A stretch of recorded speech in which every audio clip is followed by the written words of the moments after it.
disc sufferers, one of the most important exercises when it comes to a herniated disc, particularly in the lower back region, is strengthening the internal obliques.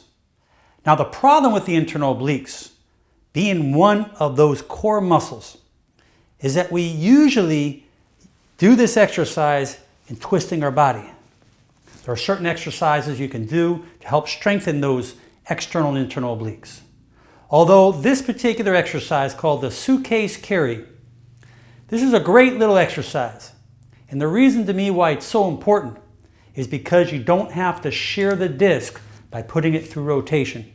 If you looked at my other videos, we've talked about rotation on the disc. The annular fibrosis is the outside fibers of the disc and inside the nucleus pulposus. And those fibers have a shearing effect that when you put rotation into a disc, it has a higher tendency to fray or higher tendency to weaken. And when those discs become weaker, the nucleus, the inside, can actually push through, bulge it, herniate it, and cause pressure on the nerve root.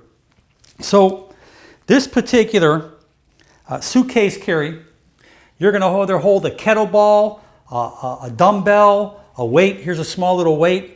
Now I'm carrying this small weight just to show you for practical purposes, but carry something that's important, that's not too heavy.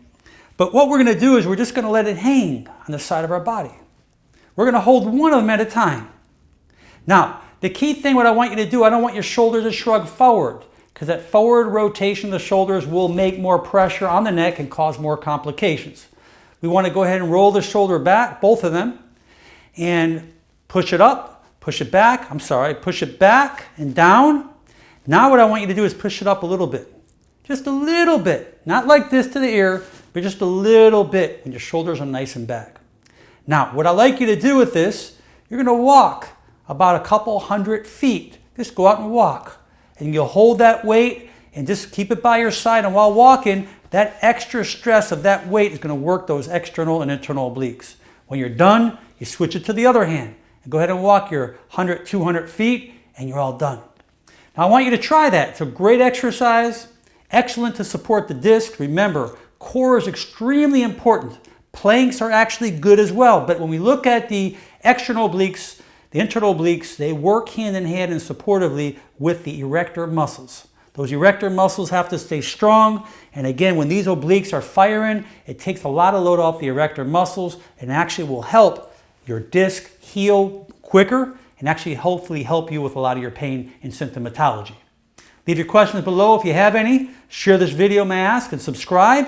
And most important, make it a great day. I'm Dr. Alan Mandell.